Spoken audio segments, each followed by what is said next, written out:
बिस्मिल्लाहिर्रहमानिर्रहीम। अस्सलाम वालेकुम। मैं हूं वकील शहजाद और आप देख रहे हैं हिस्ट्री लोडेड। कुरलिश और हान किस्त नंबर 3 में क्या होने वाला है, नई एनालिसिस वीडियो के साथ आपकी खिदमत में हाज़िर हैं। इसलिए आज के हमारे मौज़ूआत कुछ इस तरह रहेंगे। उस्मान बे की वफ़ात क्या यहीं पर हो जाएगी, यानी जिस बीमारी से वो अभी लड़ रहे हैं इसी के साथ ही क्या उनकी वफ़ात हो जाएगी। फ़ातिमा खातून की एंट्री हुई है, आते ही क्या उन पर हमला होने वाला है। इसके साथ साथ जिक्र करेंगे कि फ्लेवियोस और ओरहान एक दूसरे के आमने सामने आ चुके हैं और लड़ रहे हैं। वो आमने सामने कहाँ पर आए हैं और इसके साथ साथ अलाउद्दीन बे जिरगा क्यों एक बार फिर बुलाना चाहते हैं। आज के हमारे मौज़ूआत यही रहेंगे। लेकिन वीडियो शुरू करने से पहले आपसे गुजारिश है कि अगर आपने हिस्ट्री लोडेड को सब्सक्राइब नहीं किया तो ज़रूर सब्सक्राइब कर लें। आगे बढ़ने से पहले किस्त नंबर 2 पर थोड़ी सी बात कर लेते हैं। किस्त नंबर 2, अगर हमारा एनालिसिस इसके बारे में आप जानते हैं तो आपको मालूम हो गया होगा कि जो बातें हमने कही थी वही सच साबित हुई हैं और हमारा एनालिसिस काफ़ी कामयाब रहा है किस्त नंबर 2 के हवाले से। अगर बात की जाए रेटिंग की तो हमारे हवाले से अगर आप जानना चाहते हैं तो हमें किस्त काफ़ी अच्छी लगी है। जिस तरह बुरहान बे को ओरहान बे ने बाजियाब कराया है और जिस तरह दाखिल हुए हैं वो भी एक रियलिस्टिक तरीका था, उसके साथ जो दाखिल हुए हैं हमें अच्छा लगा है। इसके साथ साथ किस्त तो अच्छी थी लेकिन किस्त की रेटिंग पहली किस्त की बनिस्बत कम आई है। अब इसकी वजह तो समझ नहीं आती। अगर बात की जाए कि इसमें क्या ख़राबी थी, बहरहाल जिस तरह महमूद बुज़दार ने तीसरे ट्रेलर में दिखाने की कोशिश की, इतना ख़ास स्क्रीन टाइम हमें नहीं लगता कि ख़वातीन को मिला है। जो मिला है वो बनता भी था। इसके साथ साथ आप सोच रहे होंगे कि पहली दफ़ा मैंने एक पॉजिटिव बात की है तो किस्त जब की अच्छी थी, ओरहान बे बुरसा के अंदर दाखिल हुए, बुरहान बे को बचा लिया और इसके साथ साथ बाकी मामलात भी चलते रहे। मंगोल भी आया और मंगोल के साथ अलाउद्दीन की जो बातें थी वो भी अच्छी बातें हुई हैं, यानी अलाउद्दीन बे और शाहीन बे वहाँ पर कमज़ोर ना रहे। लेकिन असल बात यह है कि उस्मान बे बिस्तरे मर्ग पर पड़ चुके हैं। क्या उनकी वफ़ात जल्द होने वाली है, कब होगी, आपके साथ तो डिस्कस करेंगे। लेकिन सबसे पहले आपको बताते चलें कि जो शख्स तुरसन के नाम से कबीले में आया है, इस हवाले से हमें अभी भी शकूक व शबाहत हैं। हमें लगता है कि ये खलीमा को ट्रैप करना चाहता है या फिर कोई फ़ायदा उठाना चाहता है। यकीनन ये दुश्मन हो सकता है। अभी के लिए तो वो कबीले में दाखिल भी हो चुका है और वहाँ पर उसे काम भी लगा दिया गया है।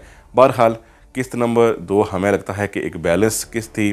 अगर 10 में से आप चाहें तो इसको 7 नंबर दे सकते हैं, हम 7 नंबर देंगे।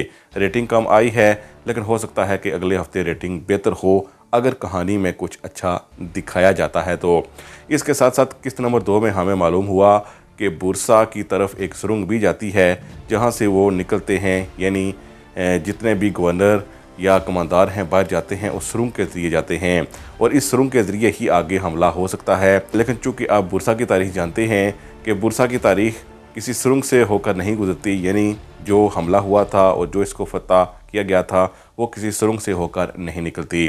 बहरहाल इस सुरंग के ज़रिए भी आगे चलकर काफ़ी हमले वगैरह भी होंगे और जाहिर है जो शख्स यानी ओरहान बे का करीबी साथी वहाँ पर है उसे मालूम हो जाएगा कि सुरंग कहाँ है और वो बर वक्त ओरहान बे को बता देगा। अब आते हैं किस्त नंबर 3 पर, क्या होने वाला है किस्त नंबर 3 में। आप जानते ही हैं कि ओरहान बे के अभी हाथ ना कमानदारी है और ना ही कोई उनके हाथ में कबीले की चीज़ है, यानी अभी के लिए उनके पास सिर्फ़ और सिर्फ इतना था कि उस्मान बे ने उनको हुक्म दिया और वो बुरहान बे को बाहिफाजत ले आए।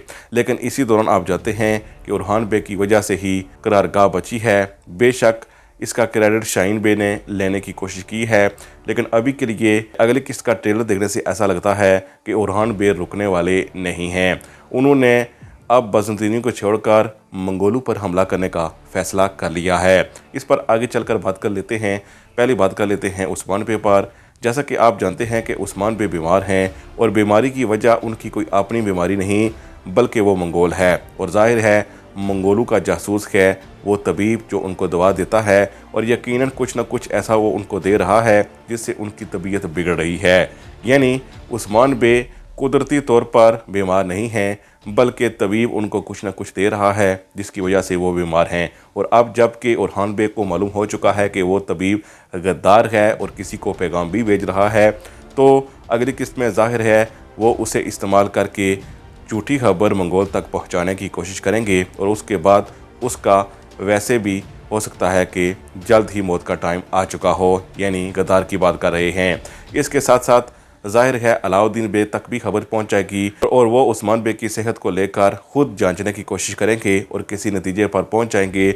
और हमें लगता है कि जिस जिरगे की बात हो रही है वो जिरगा हो सकता है कि आए तो सही, लेकिन उसकी क़ियादत अलाउद्दीन बे खुद ना कर सकें बल्कि उस्मान बे कर पाएंगे, यानी उस्मान बे एक बार फिर पांव पर खड़े होंगे।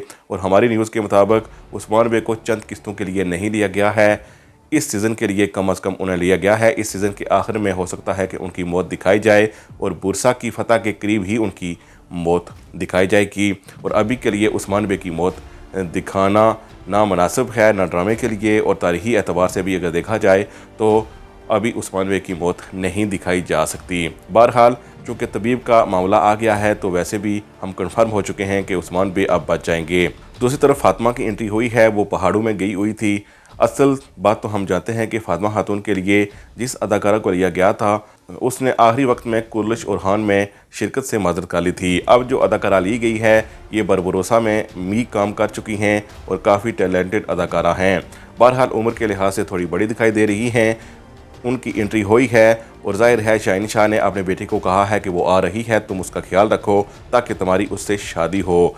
जाहिर है शाहीन बे एक लालची आदमी है, लेकिन ट्रेलर में देखने से ही ऐसा लगता है कि आते ही फातिमा पर हमला हुआ है और यकीनन उनको बचाने के लिए शाहीन शाह का बेटा गया है और उनको बचाकर जंगल की तरफ ले जा रहा है। और कुछ घुड़सवार ख़वातीन कबीले में भी आई हैं और यकीनन वो मदद लेने के लिए आई हैं, लेकिन शाहीन शाह का बेटा बर वक्त वहाँ पहुँचा है और वो दिखाई भी ज़ख्मी दे रहा है और यकीनन वो फातिमा के दिल में जगह बनाने की कोशिश ज़रूर करेगा। और ज़ाहिर है उसकी पहली कोशिश बेकार तो नहीं गई है। बहरहाल ये शादी होगी कि नहीं ये तो वक्त ही बताएगा, लेकिन अभी के लिए ये है कि शाहीन शाह के जो बेटे के मंसूबे थे फातिमा को लेकर उसमें वो काफ़ी हद तक कामयाब दिखाई देते हैं। दूसरी तरफ अलाउद्दीन बे जिरगा बुला रहे हैं और मलून खातून उनको मना करने की कोशिश कर रही है, लेकिन अलाउद्दीन बे इसलिए नहीं सुन रहे क्योंकि ओरहान बे चूँकि कार्रवाइयाँ कर रहे हैं हर जगह और एक नहीं सुन रहे शाहीन बे और ओरहान बे की। और चूँकि अभी के लिए उनके पास कमांदारी भी नहीं है, इसीलिए हमें लगता है कि अलाउद्दीन बे समझते हैं कि उनके पास हक़ नहीं है कि वो कहीं पर जाकर हमला करें और उनको रोकने के लिए ही जिरगा बुलाया जा रहा है। और चूँकि इस वक्त उस्मान बे होश में नहीं हैं, इसीलिए अलाउद्दीन बे खुद जिरगे की क़ियादत करना चाहते हैं। लेकिन हमें लगता है कि मुमकिन ये भी है कि अलाउद्दीन बे जब जिरगा बुलाएं और ज़ाहिर है जिरगा हो तो उस वक्त तक उस्मान बे अपने पाँव पर खड़े हो जाएं और जब जिरगा बैठा हो तो अचानक कहीं से आकर नमूदार हो जाएं और सबको हैरान कर दें।